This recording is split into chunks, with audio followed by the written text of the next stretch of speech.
का नाम है डोंट गिव अप, जिसका अर्थ होता है प्रयास मत छोड़ना या कोशिश करते रहना। तो मेरे साथ पढ़िए आप लोग। If you keep on going and never stop, you can keep on going, you can make it to the top.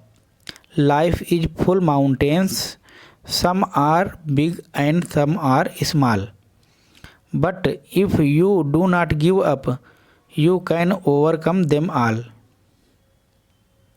So keep on going, try not to stop. When you keep on going, you can make it to the top. एनिमेम्स ने इस कविता को लिखा है। तो इस कविता के भावार्थ को लाइन बाई लाइन जानने की कोशिश करते हैं। जैसा कि हम आपको पहले बता दिए हैं कि डू नॉट गिव अप का मतलब होता है प्रयास मत छोड़ना या कोशिश करते रहना। तो पहली लाइन का अर्थ होगा अगर तुम चलते रहो या कोशिश करते रहो और कभी ना रुको या कभी मत रुको, तो तुम आगे बढ़ सकते हो और तुम सफलता तक पहुंच सकते हो। टॉप का मतलब यहाँ चोटी है, लेकिन चोटी का मतलब यहाँ सफलता से है। फिर अगली 4 लाइन का देखिए अर्थ क्या होगा। जो जीवन है, लाइफ माने जीवन, इज माने है, फुल माने पूरा, ऑफ माने का, माउंटेन्स माने पहाड़ों या पर्वतों। तो यहाँ पहाड़ों पर्वतों का मतलब है कठिनाइयों से। तो जीवन कठिनाइयों से भरा हुआ है।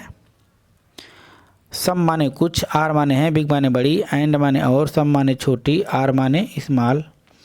तो कुछ मुश्किलें बड़ी हैं और कुछ मुश्किलें छोटी हैं। बट माने लेकिन, इफ़ माने अगर, यू माने तुम, डू नॉट गिव अप माने प्रयास करना बंद नहीं करोगे, you can overcome them all, लेकिन अगर तुम हार नहीं मानते हो तो तुम सभी कठिनाइयों को पार कर सकते हो। लास्ट वाली का देखते हैं।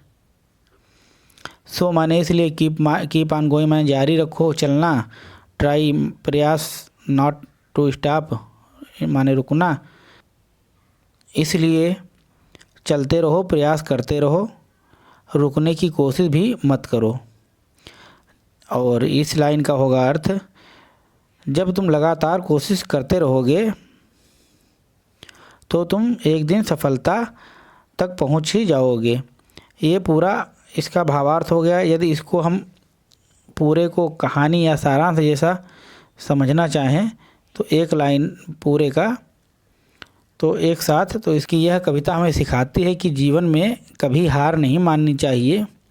यदि हम लगातार प्रयास करते रहें और बीच में ना रुकें तो हम अपनी मंजिल तक ज़रूर पहुंच सकते हैं। जीवन में कई तरह की कठिनाइयां आती हैं, कुछ बड़ी होती हैं और कुछ छोटी होती हैं, लेकिन अगर तुम हिम्मत नहीं हारते और मेहनत करते रहते हैं तो हम हर मुश्किल को पार कर सकते हैं। इसलिए हमेशा आगे बढ़ते रहना चाहिए और रुकना नहीं चाहिए, तभी हम सफलता की ऊंचाइयों तक पहुंच सकते हैं। तो इस पूरे का जो कविता का भावार्थ था वो हमने आपको बता दिया है।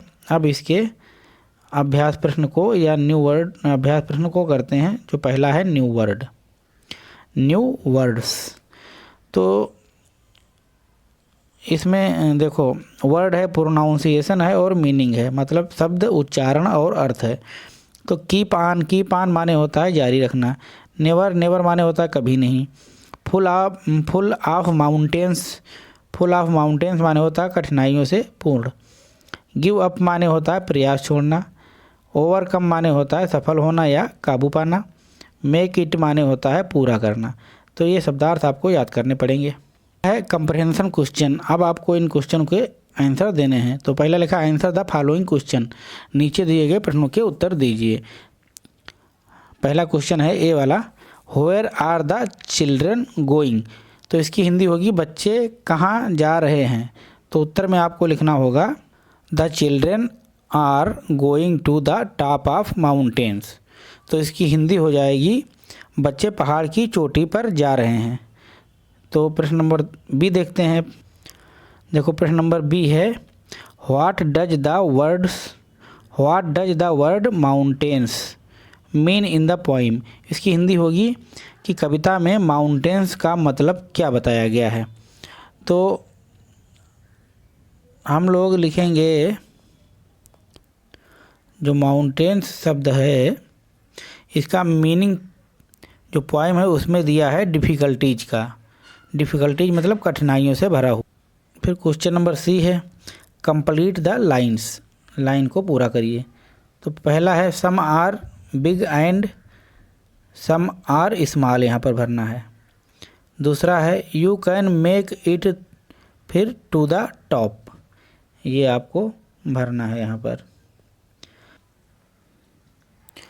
तो क्वेश्चन नंबर डी है, what do you learn from this lesson. आप इस लेसन से क्या सीख मिलती है या क्या सीखते हैं।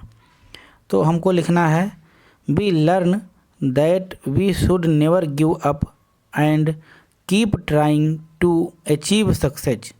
तो इसका हिंदी मतलब होगा, हमें सीख मिलती है कि हमें कभी हार नहीं माननी चाहिए और लगातार प्रयास करते रहना चाहिए। अब वर्ड पावर देखते हैं।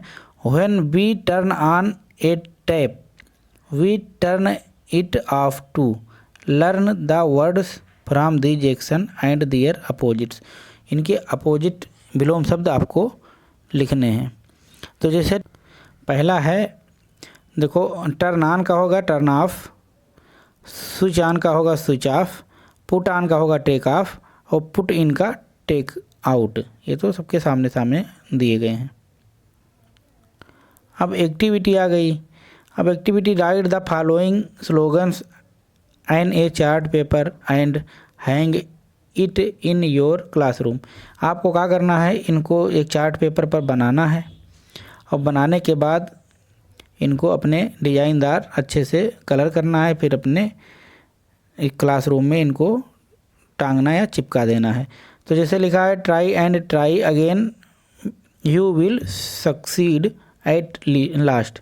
इसका मतलब हो गया हिंदी में, जब आप बार बार कोशिश करोगे तो एक बार सफलता मिल ही जाएगी।